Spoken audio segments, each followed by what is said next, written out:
The aromatic steam from the beef noodle soup couldn't mask the tension in Golden Dynasty's kitchen. I watched my father-in-law, Frank Liu, ladle out portions with the same technique he used for 30 years, and the same disregard for food safety standards that had kept me awake at night for the past 5. My name is Jennifer Chen, and until today, I was the operations manager of San Francisco's most famous Chinese restaurant, the place my husband Michael grew up in, where his father built a culinary empire one bowl of beef noodles at a time, and where I discovered that sometimes family traditions can hide dangerous secrets.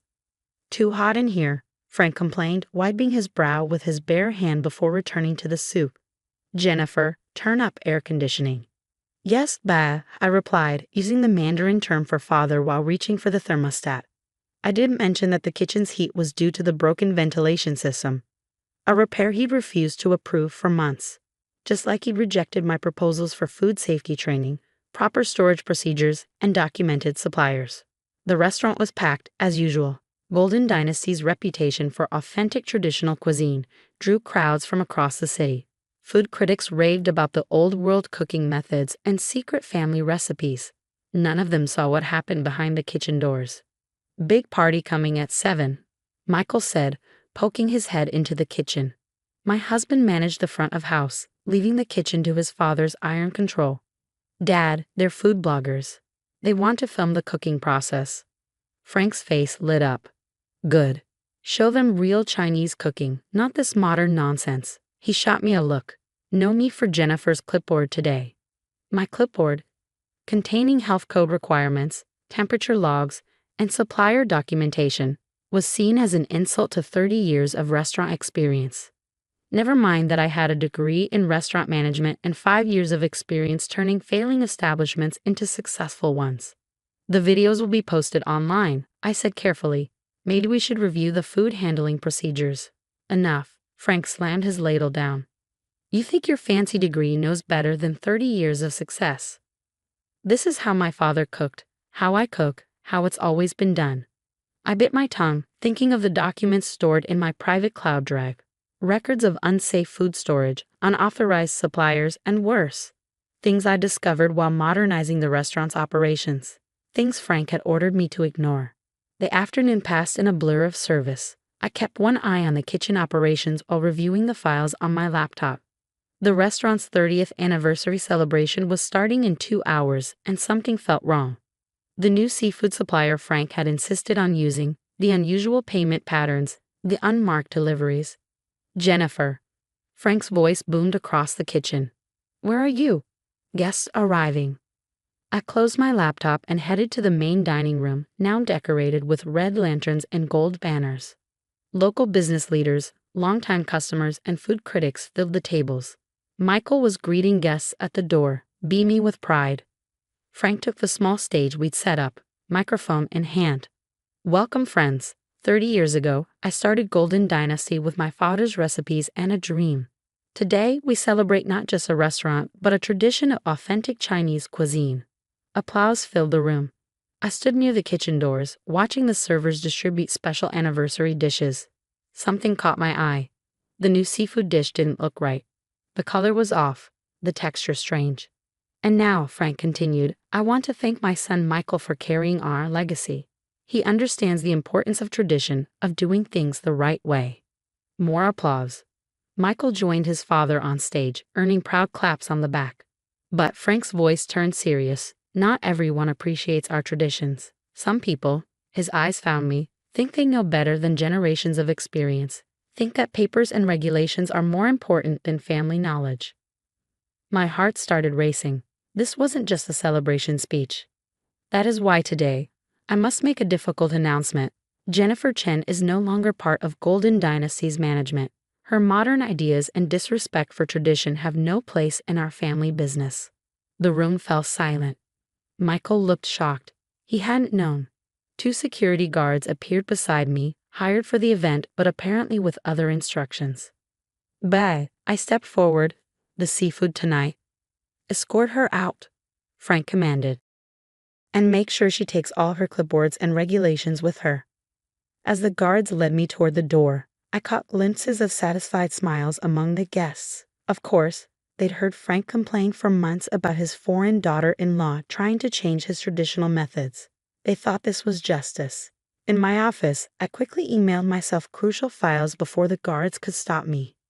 Years of documentation, records of every violation, every suspicious transaction, including what I discovered about the new seafood supplier, a company that didn't seem to exist. Your keys, one guard demanded. I handed them over, along with my employee badge. But they didn't know about the USB drive in my purse, or the photos on my phone, or the reports I'd already sent to certain authorities. Michael caught up with me in the parking lot. Jen, I'm sorry, I didn't know he was planning this. Did you know about the seafood supplier? I cut him off. About where that fish really comes from. He looked away. Of course, he'd chosen not to know, just like he'd ignored all the other problems I tried to address. You should go back inside, I said quietly. Your father's big celebration is waiting. But Michael, you might want to skip the seafood tonight. What are you talking about? You'll find out soon enough. I got into my car, hands shaking slightly as I started the engine. The health inspector's report tomorrow should be very interesting. Health inspector, there's no inspection scheduled. There is now. I pulled out my phone, showing him the email confirmation. Anonymous tip about food safety violations. They're coming first thing tomorrow, and they're bringing some friends from the FBI's smuggling division. Michael's face went pale. Smuggling? Jen, what did you do? I did my job, I replied. I kept records, detailed ones, about everything. As I drove away, I watched Golden Dynasty's glowing signs in my rearview mirror. Frank thought he was protecting traditions. He didn't realize that some traditions aren't worth preserving, especially when they put people at risk. My phone buzzed. A message from my former colleague at the health department. Reports received. Task force briefed. Operation starts at 8 a.m. I smiled, thinking of Frank's face when he realized that his daughter-in-law's obsession with documentation had been more dangerous than he thought. Tomorrow would be interesting indeed. The next morning, I sat in a coffee shop across from Golden Dynasty, watching the drama unfold. Health inspectors arrived first, their official jackets visible even from a distance. Then came the FBI agents, followed by officers from the California Department of Fish and Wildlife. My documentation had sparked quite the interagency response. My phone buzzed, a message from Michael. What did you do? I didn't respond. Instead, I opened my laptop and pulled up the files I'd spent years compiling. The irregular payments to the seafood supplier. The unmarked deliveries arriving after hours. The suspiciously low prices for premium fish that should have cost 3 times as much. Through the restaurant's windows, I could see Frank gesturing angrily at the officials. His face turned from red to white as they produced their search warrant. Michael stood frozen by the host station, watching his father's empire crumble. Quite a morning, a voice said.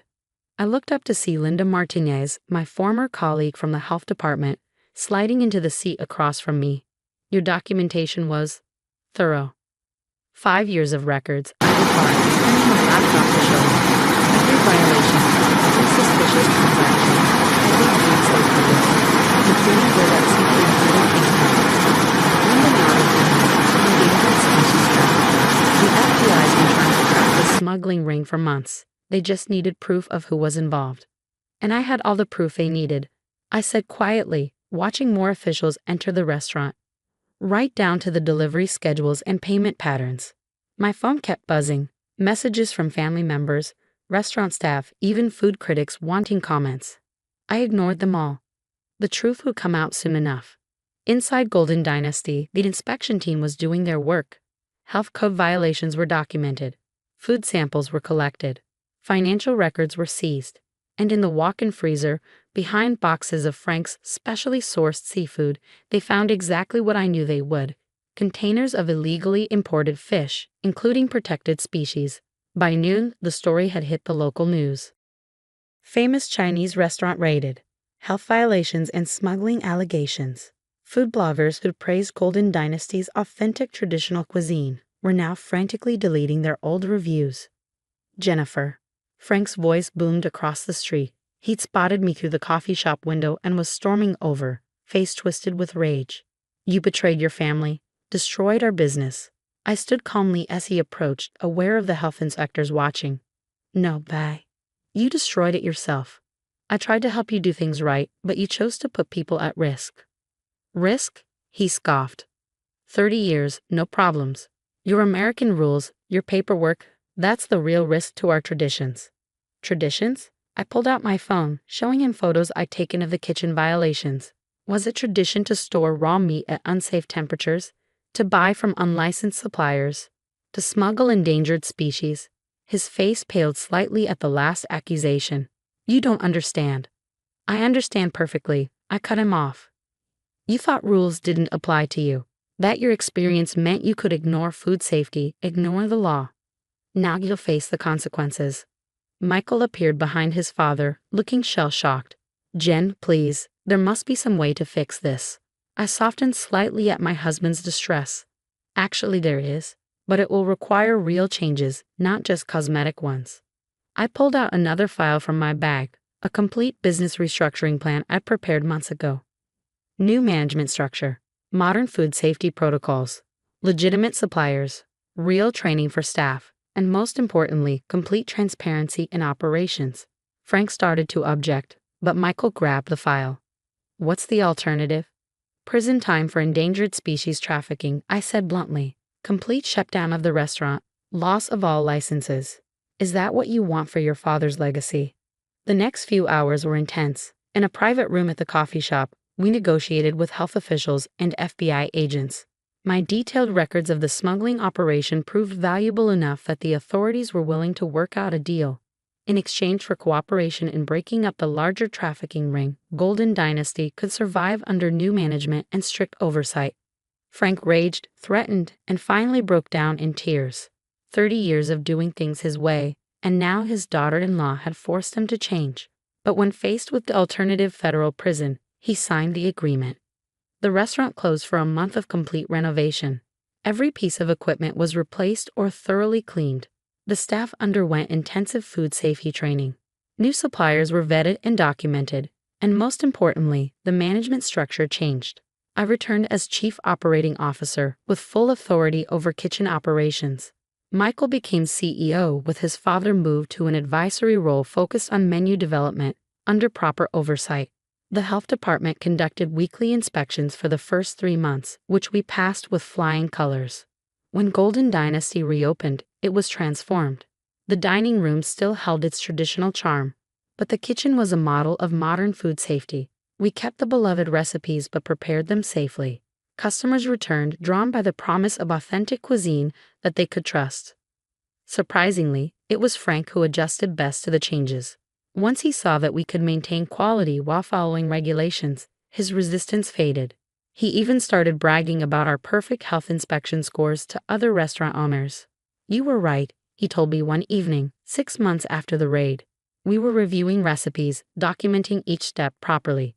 I was so afraid of losing our traditions that I forgot the most important tradition, taking care of our customers. The local Chinese community's reaction was mixed. Some saw me as a traitor who'd exposed one of our own. Others, especially younger restaurant owners, saw an opportunity. We started offering food safety workshops, helping other family restaurants modernize while preserving their cultural authenticity. A year later, I stood in Golden Dynasty's kitchen, watching the dinner service run smoothly. The new ventilation system hummed quietly. Staff moved efficiently between clearly labeled storage areas. The temperature logs were perfectly maintained. My phone buzzed. A message from the mail. Smiling when the work conducted. The evidence is crucial. I smiled remembering the word until lost in obsession with documentation. That obsession has closed his business even prompting those it expected. Michael appeared beside me, examining the daily inspection checklist. You know, Dad actually bragged about you at the Restaurant Association meeting yesterday. Called you the best thing that ever happened to Golden Dynasty. Better than the time he called me a regulation-obsessed traitor. I teased. Much better. He hesitated. You could have just walked away that night, started fresh somewhere else. Why did you fight so hard to save this place? I looked around the kitchen, at the blend of traditional techniques and modern safety measures, at the staff confidently following proper procedures while creating authentic dishes. Because sometimes saving something means changing it, I replied. Golden Dynasty wasn't just about the food. It was about family, about community. It deserved better than to be destroyed by pride and stubbornness. Last week, a young Chinese American woman interviewed me for her business school thesis on modernizing family businesses. She asked if I regretted exposing the problems instead of keeping quiet to protect the family's reputation. I showed her our new kitchen, our perfect inspection records, our thriving business. Real respect for tradition means making sure it survives, I told her. Sometimes that requires difficult changes. Golden Dynasty continues to evolve. We've opened 2 more locations, each combining traditional recipes with modern food safety. Frank still works in the original kitchen, but now he proudly shows health inspectors his detailed logs and properly stored ingredients. The smuggling ring's conviction made headlines, but our real victory was quieter, proving that cultural authenticity and modern standards aren't enemies. That true tradition isn't about doing things the old way, but about doing them the right way. Sometimes in the evening, when the kitchen is humming with properly regulated activity, I think about that anniversary night when I was thrown out. Frank thought he was protecting his legacy from change. He didn't realize that sometimes the greatest respect for legacy is ensuring it survives by adapting. The old saying goes that revenge is a dish best served cold. But in our case, all dishes are now served at precisely the correct temperature, with full documentation. And that's a tradition worth preserving.